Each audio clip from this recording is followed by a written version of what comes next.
My fingers can't hit the buttons. It's great speaking with you. I will be at the premiere, so I'm excited.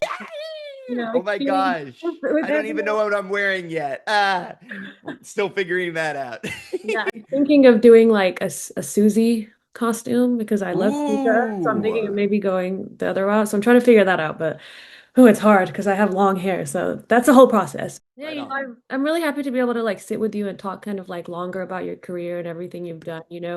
You're a part Yeah. of so many people's lives all over Mm. the world as well, and there's so many people who are huge fans.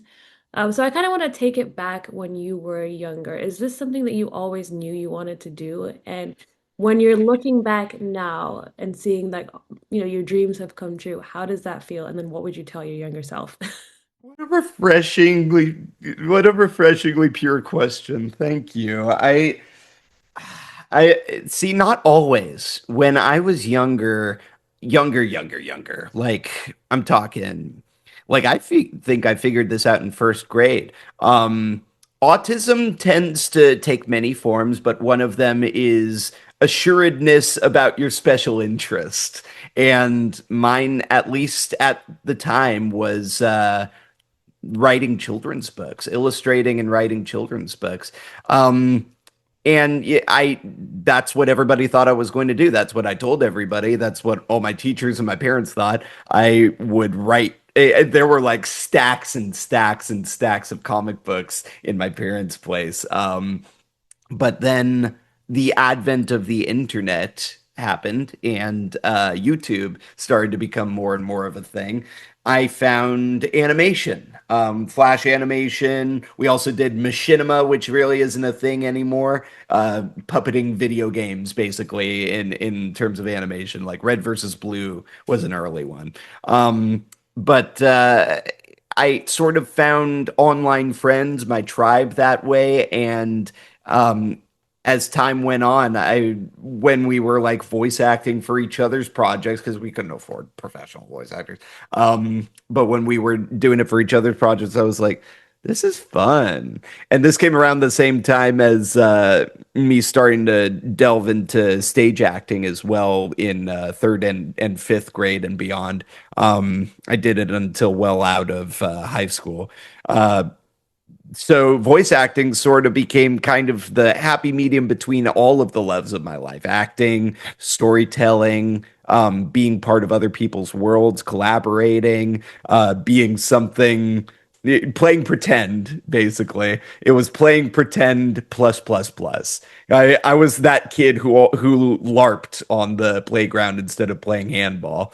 um so from then on, like age 13 and onward, I chased voice acting like a mad dog. And thankfully, at age 19 or 20, if I'm recalling correctly, I booked Funtime Freddy in Five Nights at Freddy's sister location, and the rest, as they say. Because it's like you feel like I never would have thought about voice acting, but then the few times that Disney has had me do it for some of their movie promo, Dude, I've been yeah, I like saw those. Was that so fun? Tell me about that. so fun. And I did it before for Elio too, but they mixed up my files, so I never ended up getting it. But No. it felt really fun because I've always been like the weird nerdy kid who was always begging to fit in England. And now that I'm grown up and I'm like, oh, I can be weird and I can just recite random songs from movies at a Isn't party that that great? nobody knows the lyrics to, but I don't care. Isn't that amazing that we live in a world that doesn't prosecute or persecute that anymore? Yeah, When we were growing up, I'm not sure how it was for you, but man, nerd was nerd. We were outcasts, yeah, but now the world revels in it, and being an outcast is cool. exactly. And I'm like, Isn't that man, where was awesome? this when I was a kid? Stuck in the house playing 10 hours of Sims and Grand Theft Auto and then drawing books and just acting like Dude. a Yeah. kid. Even my sister, who she doesn't like nerdy stuff in the slightest, but Sims has been her mecca for years and years and years and years and years. I feel like as society became more accepting of nerd culture. More and more people on all who identify in all different sorts of ways became more comfortable with being a nerd about something. Because at the core of it, being a nerd is just being very excited about something that society deems unconventional. But as it becomes more and more conventional, I feel like nerdy is starting to take on a royal role in our society, and I love to see it. I can imagine for you voicing all of these different characters that you love is super fun. And that leads me to my next question. Is there one that you particularly hold close to your heart that is your favorite? I wish I had a good answer for you, Liz. I know it's going to be such a nothing answer, unfortunately, but I feel like if I ever pick one, it would invalidate to some extent the others, you know? Yeah. I like, don't get me wrong, there's stuff that I really enjoy for different reasons than others, but I feel like one of the big factors of being, good at voice acting, in my opinion, is loving what you do. And that means finding something that's your favorite about all of them. And ideally, I like to find something that raises each role to favorite status for me so that like it doesn't take that to be fully invested, of course, but it is a dang good vehicle to be passionate about it and find something really fun about everything. That said, I do very much like voicing characters that don't kill children. I that makes me feel good about myself as a person and and people in general, honestly. But yeah, I like sweethearts. I love being villains. Don't get me wrong, but you know, I'm villains so often that it's nice to have a little switch up every now and again and be somebody that everybody likes, or at least more people. I agree. I mean, I can't argue. Everybody loves Toy Yeah. Freddy. I mean, worldwide.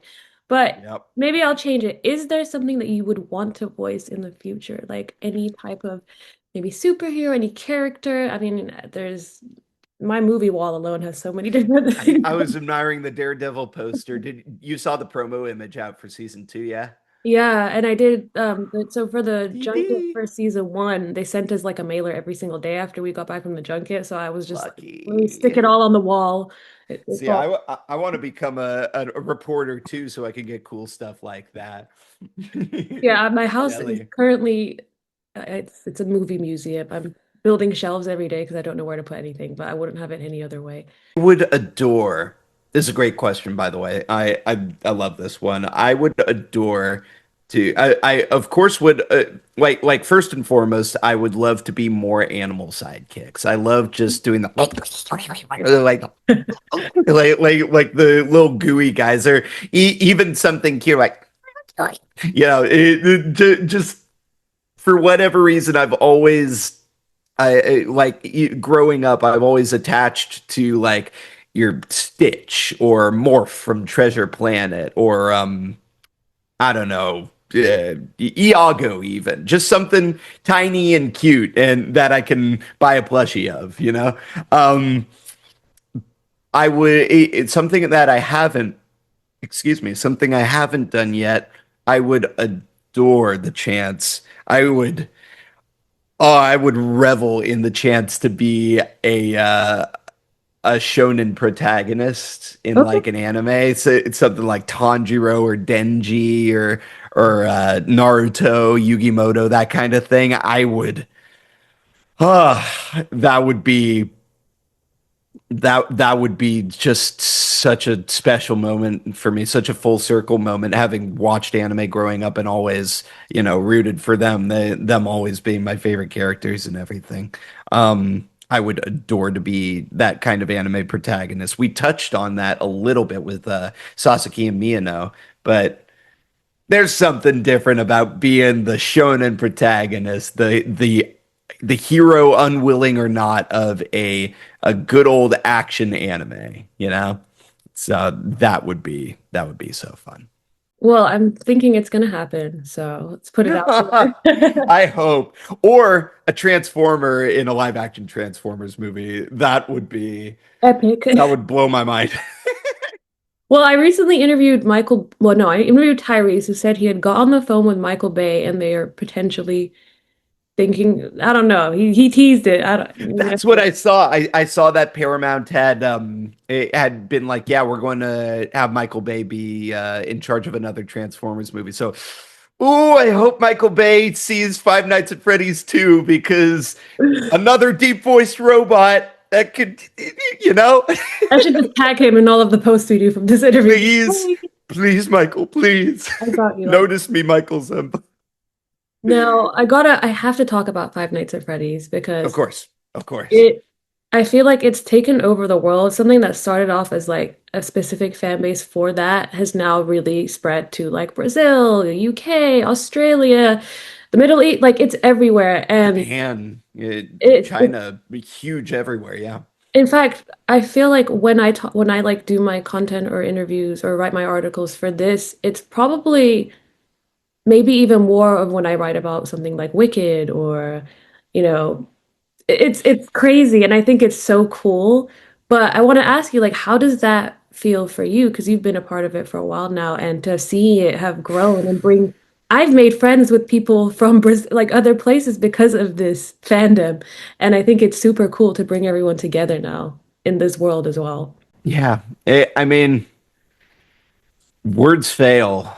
It's to have grown up with something. I was a fan of it before I even got involved. I in 2014. I mean, robots have always been a huge thing for me. I grew up. You ask my parents. I grew up making two by four technology in my garage because of kids next door. So these animatronics rock or I mean I never went to Rocket Fire Explosion stuff, but the Rocky and Bullwinkle places, Disneyland, Universal, Knott's, just they always interested me to no end. So seeing something play on the unsettlingness of it and sort of it almost united us all in our interest of it, whatever way we were coming at it from, you know, we whether it be aversion, like I am of the mind that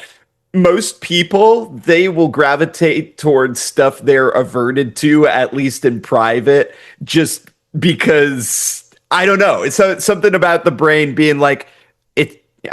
Maybe it's like I want to figure out why I'm so averted to it. Anyway, uh, seeing so many people become friends and family, get married, just come together because of this, seeing it go all over the world. I don't feel like my mortal frame can quite do the gravity of it justice. I don't feel like I can truly feel the just how humongously this has impacted the world. It's unreal. And I'm so floored and grateful that I got to be any kind of part of it, let alone, you know, a voice actor that gets to come back for, you know, most of the iterations of it. I'm so endlessly grateful to Scott Cawthon for having me along for this ride.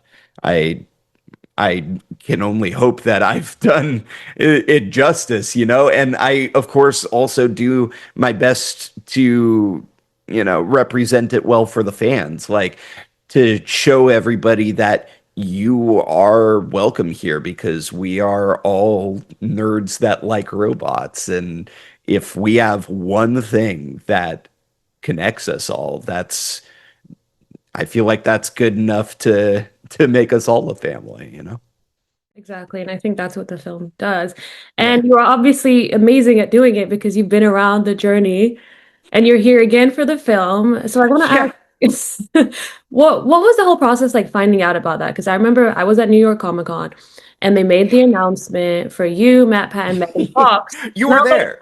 Yeah, I was there in the Were press. you in that audience? Yep, I was recording. I was posting in real time. I was like, Okay, okay. May I one question for you because I've heard from I've talked to I got to talk to Jason Blum a little bit. I of course got to talk to Emma Tommy about it. And they said that when our names came on screen, it was like Jason said it was like announcing Elvis. So I would love to know what was it like on the floor there? What was the excitement there? it was very like very loud. Everybody was super excited, and I think as soon as it we got the like word, I DM'd it to my friends in Brazil, and they were just tweeting.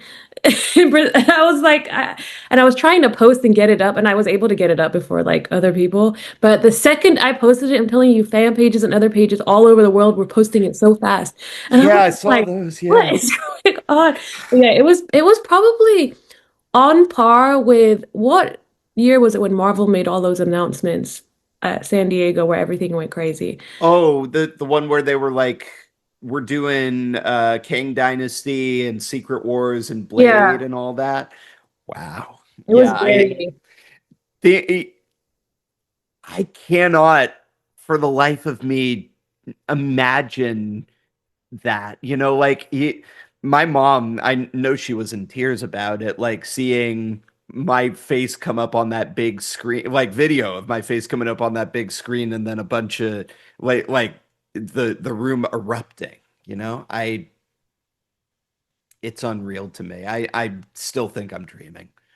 So I hadn't heard a thing about it. I knew it was happening. I saw the leaks online, same as everybody else, and I saw or not the leaks, but I saw like The rumors. the news that would break every now and again. I guess I call that leaks now. Just like in my mind, anything that happens before the movie.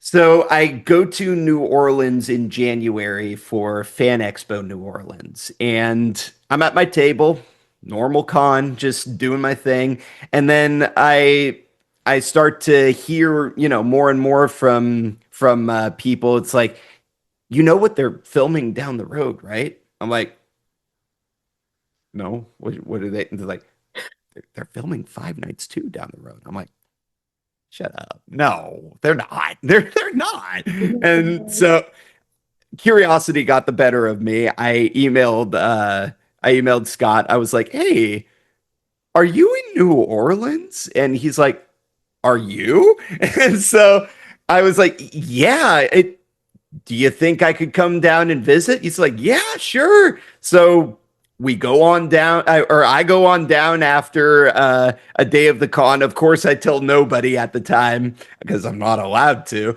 I'm not allowed to tell anybody about this. I go down the road, and sure enough, they're filming this is in trailers, but they're filming the Faz Fest scene.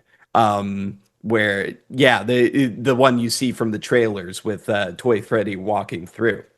And Scott, we have a big hug. This is the first time we ever meet in person. He has me in the media village, and we're watching it going, and I'm like, what's happening? What's happening right now? And then he looks over, he's like, you want to be in it? I'm like, yeah, it didn't even take me that long. I think it was like, you want to be in it? Yes. I think that was the amount of time. So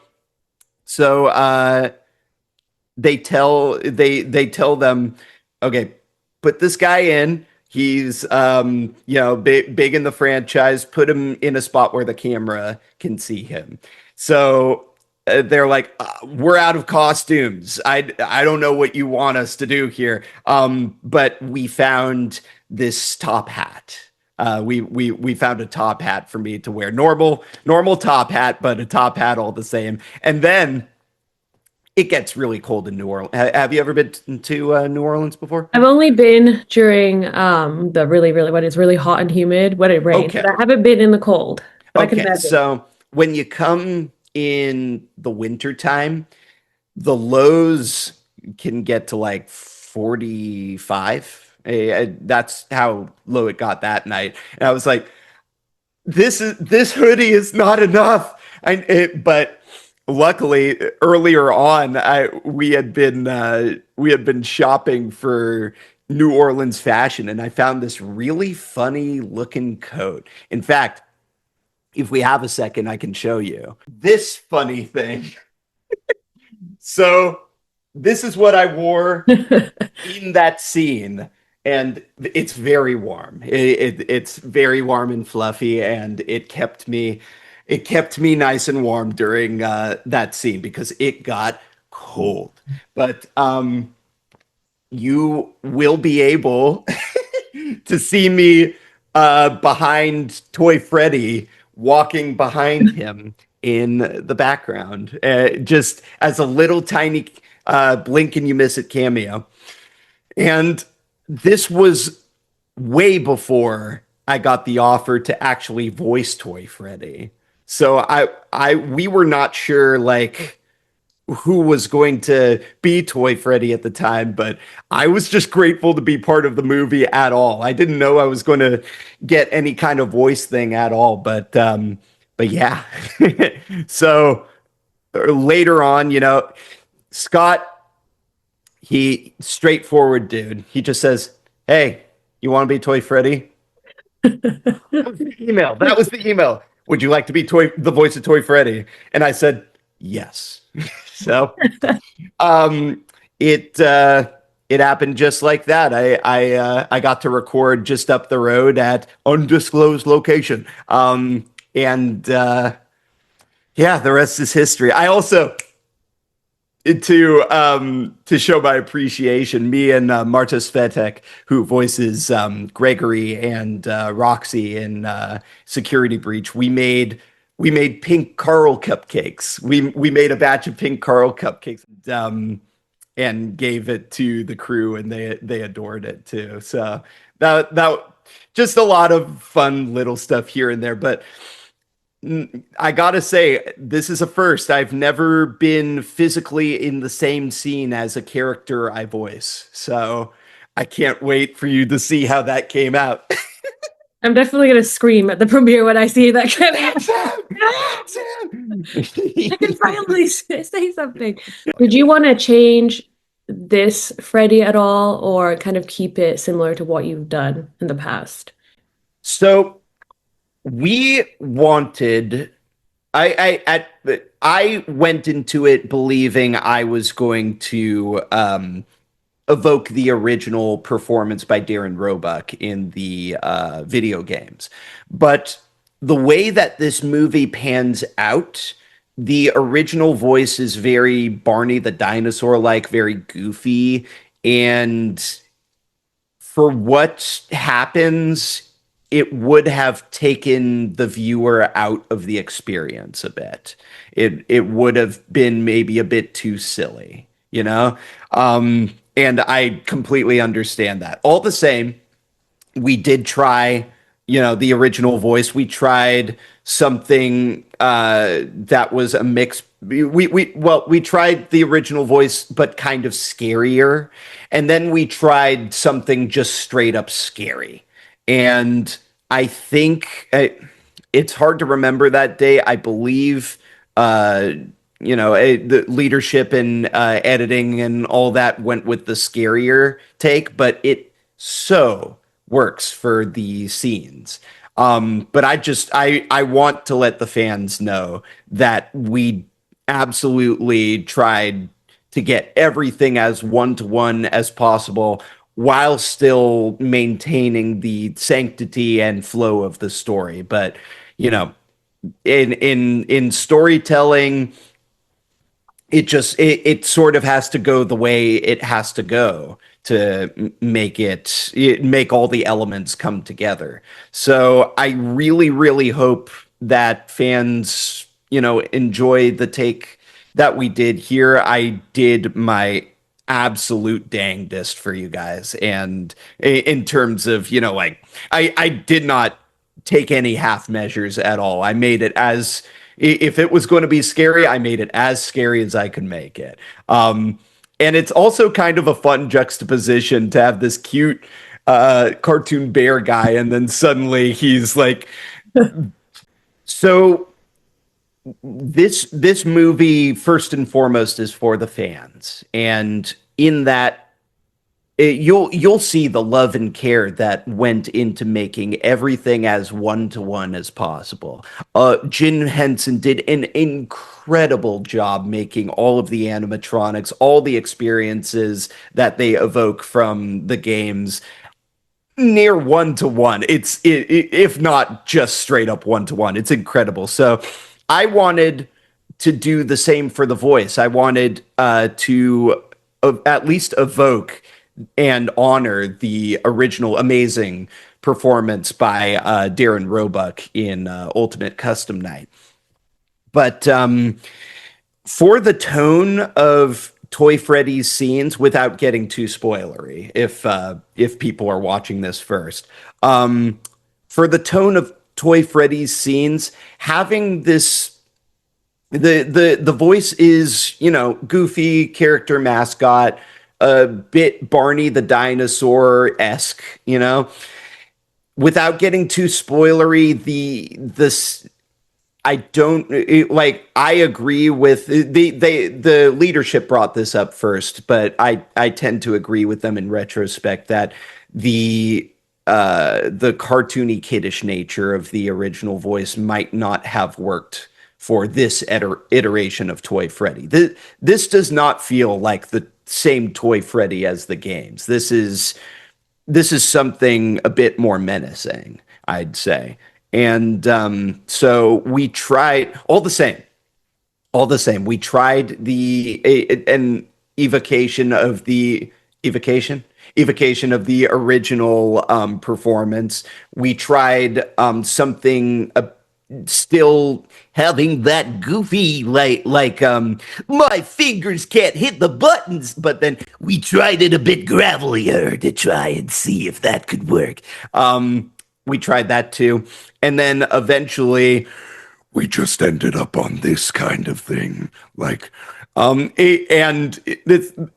did bring the goofy read into it. There's I have to go pull the heads off some very bad people, like that kind of thing. So there is still that kind of goofy play thing about it in there.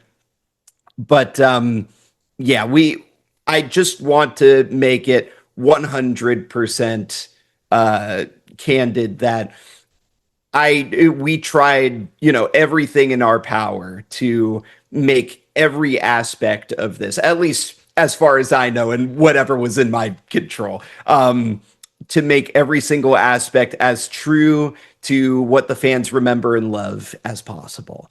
But when it comes to storytelling, there are certain elements that, sometimes might need to change just to fit the feeling of the scene, So yeah, we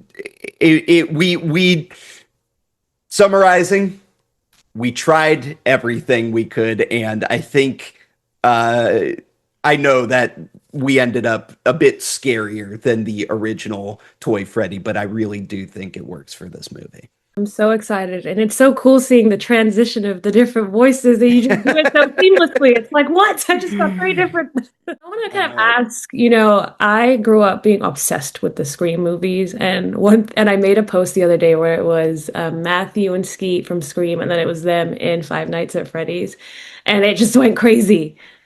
Did you get to work with them a lot, or was it more kind of like individual recording? And what was that like? Because I'm sure you loved the Scream movies too growing up, right? Yes, absolutely. Oh, like all of Matt Lillard's work, Skeet Ulrich to the same extent, but oh my God, Matt Lillard has been a staple of my childhood. You kidding? To see them come into this franchise is it.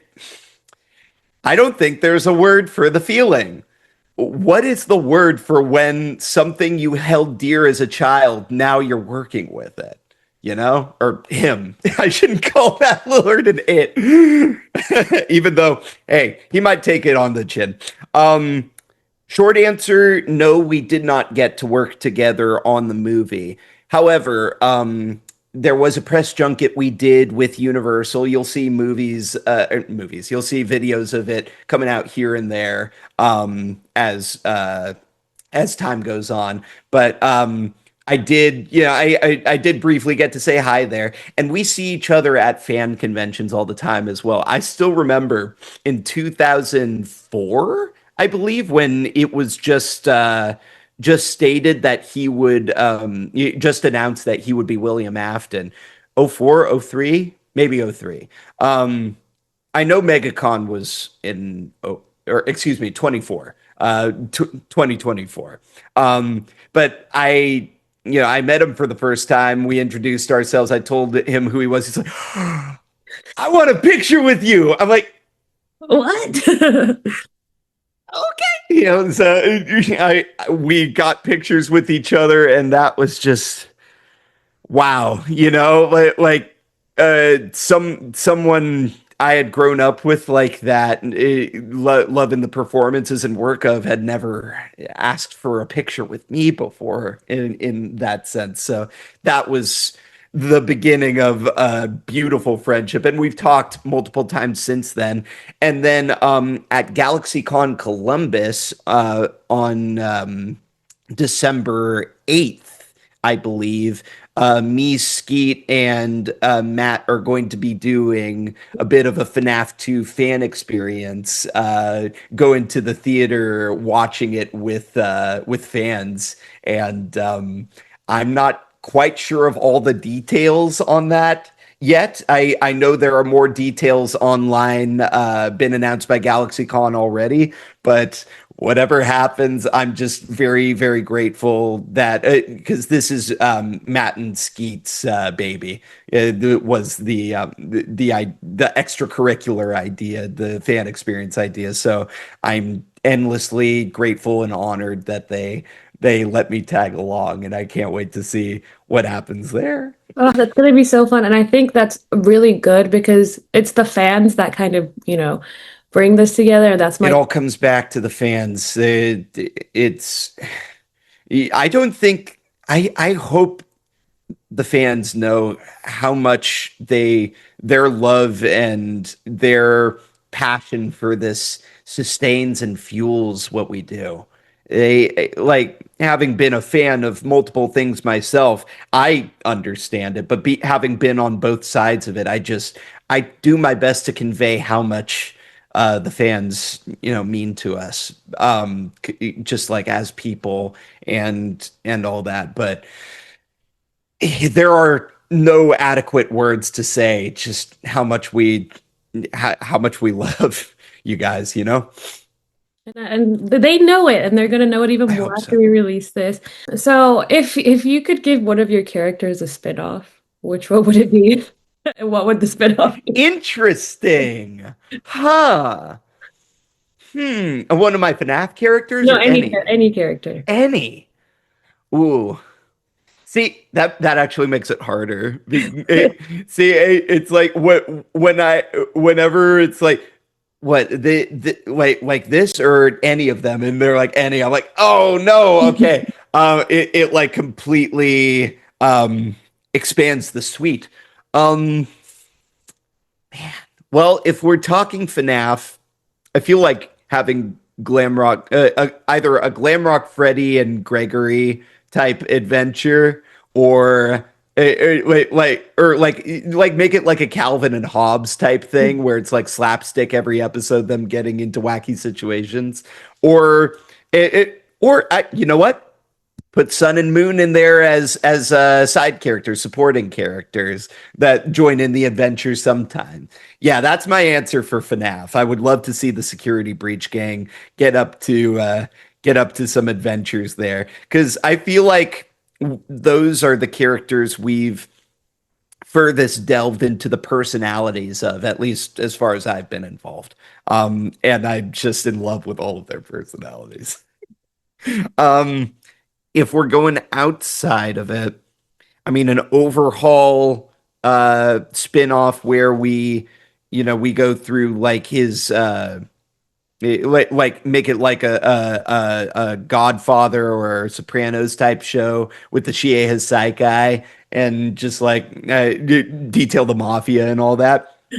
I feel like that like I want to know about like know more about this guy. We know a lot about him, but like there's so much potential for story there with Overhaul. I'd love to see more of it. And man, Fiddlesticks, I'll say it right here. I hope to goodness gracious that Fiddlesticks, that Demacia gets the arcane treatment so that we can see Fiddlesticks in that art style because holy heck, that would slap. Are you kidding me? There's a part in Arcane season one, I believe, where eagle-eyed fans think during Flower's descent into madness that they see something that looks like Fiddlesticks, like a shadow figure or whatever, and I'm like, more of that. They're like this art style and his ability to create nightmare. Oh my gosh, there's an infinite possibility there. So I would adore to see Fiddlesticks as a big part of a Demacia story if Riot decides to give it the arcane treatment. Those are the ones that come to mind, of course, but I'm sure there's a ton I could justify for a ton of my characters. I think those are the tops that come to mind right now. I mean, those are all things that need to happen. Like I would be watching I them. would adore any one of those. I would adore it. Put it in the air. Now I want to ask about Spider-Man. Hmm. So Yes, yes, first yes. season was amazing, and everybody can't wait for more. Is there anything you can say? I don't know, or allowed to say? Do you want like I don't know, where do you want it to go? Well, The one thing I Mel, know about Marvel is when I've interviewed people for Marvel, it's like the hardest thing to say because you can't say anything. man, I would adore. Don't get me wrong. I would adore it. I just, Or yeah. let's What? pivot. What was the experience like being a part of that and being a part of that whole Marvel fandom and stuff like Yes. that? Oh, absolutely. I can say about that. So I knew the head writer, Jeff Trammell, through my friend Zeno Robinson. We actually all met, excuse me, on an Instagram Live, Insta I love Live, Instacart, by the way. Instacart Live. We were all grocery shopping together on live stream. No, in Instagram Live, and we all just I mean, Zeno and Jeff had already known each other for a bit, but me and Jeff really dug each other's energy, and I he looked up my stuff as Overhaul. He looked up all my monster stuff, and I believe later on it was, it was a joint decision between him and the lovely Sarah Sherman, who just got announced to be nominated for a Children and Family Emmy for voice directing. So we love her for that. And best of luck. But being an Emmy nominated director is pretty dang cool. But anyway, I guess they both agreed, yeah, let's have Kellen come in to do this big symbiote monster thing, you know?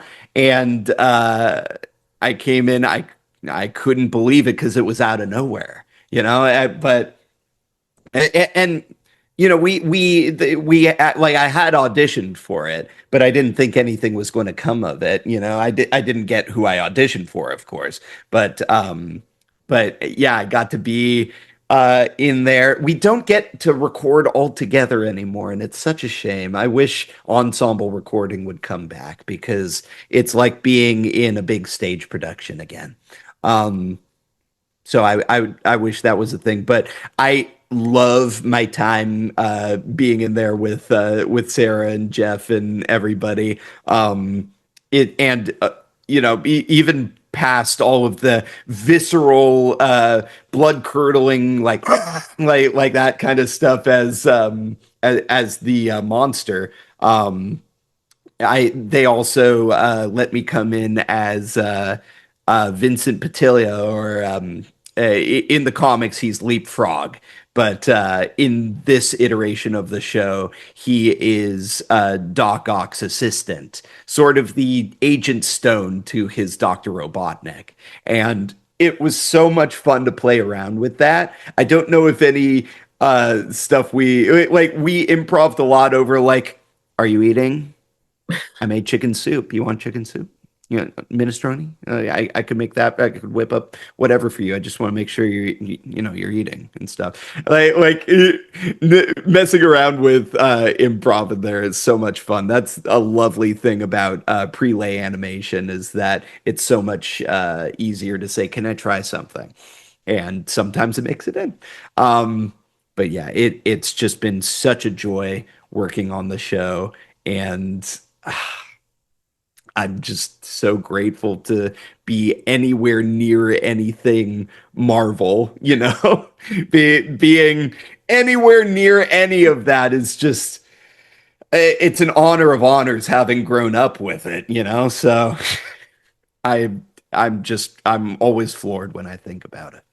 I know it's so cool. It's the same for me when I'm like, oh, I'm interviewing people that I would like watch in England and be like, oh my God, like, You get it. You absolutely get it.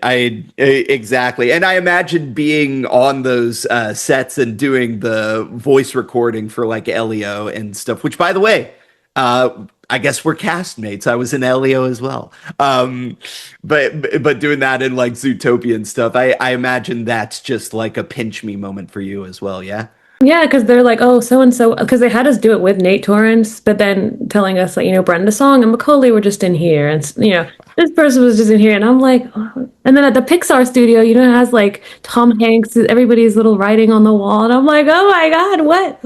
Like, I Isn't just that crazy? If the walls could talk, like hollowed walls kind of thing. If like I there is a you know what? There is a word for when you become aware of the fact that people have been, in a place before, and you sort of become aware of that. One sec.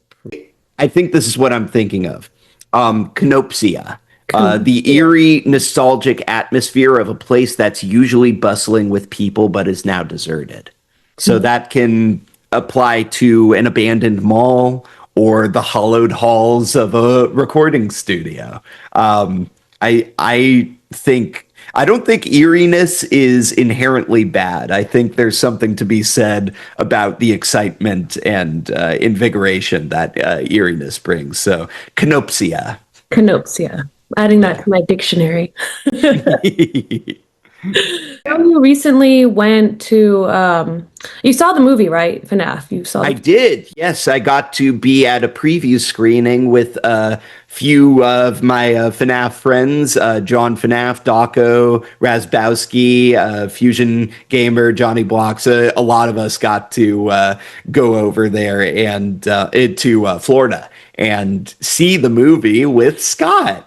Scott Cawthon was there, and we got a private screening, and they got our reactions to it, and we could not be more thrilled about what you guys are going to see with this movie, because it's everything from the first one, but leveled up. Like they put more into every aspect of it. I feel like I don't think there's one aspect of it that they haven't evolved in one way or another positively. Yeah, even and not just the movie itself, but even the experience surrounding the film. I remember I did the press junket for the first film, and this time it was just so much bigger when it comes to like the party, the event, the marketing, and it Yeah. wasn't a traditional press junket, but Yeah. that party was just like people were asking me Oh, like, "Is this a real thing? Like, can we visit popping. it?" I was like, "I wish it was. I wish if there was like a night because I don't really go out unless I have to go to like an event or something movie I related." get But I you. was like, if there was like a club for grown-ups that was like this with pizza and drinks and animatronics in real life every day, I would be The there. living tombstone and CG5 playing and Yep, stuff. Yeah. I would be there on a regular. Mm. It was fantastic. I mean, I would love for them to make a universal ride or something with that, but you know, You know, the Halloween Horror Nights attraction did numbers, yeah. numbers. Like any given night, any like I went back like four times because a bunch of my different friend groups wanted to go see it, and I'm grateful they invited me along. And any given night, it was like a 2 to 3 hour wait for that house. So I mean, come on. Like you gotta see the potential there. I would adore, adore if Universal did like a permanent type of thing there. I know nothing, of course, but goodness gracious, that would be so cool. It would do so well. And then if we got like an actual pizzeria with really good pizza, because my And dad, animatronics in there too. it would Yes, just be like the going back. vision. Somebody hire us, okay? Yeah, Point. yeah. Well, hire Alyssa anyway. Thank you for hiring me. Okay, last question, kind of random. What is your favorite food? My favorite food. Yes. See, I separate that into bare ingredients and dishes. If we're talking bare ingredients, oh, bare. Is that what you Bear. meant? I said bare. I That's didn't just even coming put into those your two. life no Bare, matter what. bare ingredients. Well, there's honey. There's no. No. I adore pickles so much. Dill, kosher, whatever. I love pickles, sour pickles. I love Fuji and green apples. I love very, very sharp cheeses. Those are, I think, the tops for me. Dishes, udon is one of my favorite things on this earth. I Japanese udon, ramen. Um, I love spaghetti. Noodles have just always been a thing for me, I guess. Um, love a good steak. I don't know, but those are probably the tops. Yeah. What I'm about glad you you? said that. Well, actually, I'm British, but also parents are both Iranian, so I love cheese, a sharp cheddar. I'll make my parents bring me the sharp cheddar from England because it tastes a certain way, and you can get it at Oh, Costco. does it? Oh, you It's you just can very get the same sharp. at Costco? There's an English cheddar at Costco, and it was like this big, and I What's it bought it. called? I love It's good literally cheddar. just says British cheddar, and it's like a big block of like white cheddar, and it has British like the white cheddar. and then it has like the English flag on it. So I was just like, I'm gonna buy that. But my Ah, parents will literally go to Asda in England and bring me a suitcase of crisps and cheese and bread. I love bread, but I think American bread doesn't quite taste the same as the bread on the other side. nah, they use different ingredients. There's different ingredients. There's some different rules and regulations in the UK Yeah. for sure. There's a limit on sugar stuff, right? Yeah, there's so many limits on what they can put in, dyes, food colorings, like Hmm. so Hmm. I can definitely a lot of things here taste very differently, and I always make my parents bring me certain chocolate snacks, bread. But I love bread, I love carbs, I love noodles, I love pasta, Heck I yeah. love pizza. I ate Yeah, I so love much pizza pizza that too. night. I'm obsessed with pizza. Yeah. I also love pickles. What's your favorite topping for pizza? I so it's weird out because my dad is a pizza baker. I would always have him make me like Really? mushroom, pineapple. I love veggies, but then I love like just a simple cheese pizza. Yes. Really weird with veggies. I Boom. love veggies on my pizza. Like I love green pepper, red pepper, mushrooms, pineapple, sweet corn. It gives it a spice to it. I agree that like having not mushrooms, but it's not onions. Is it chili?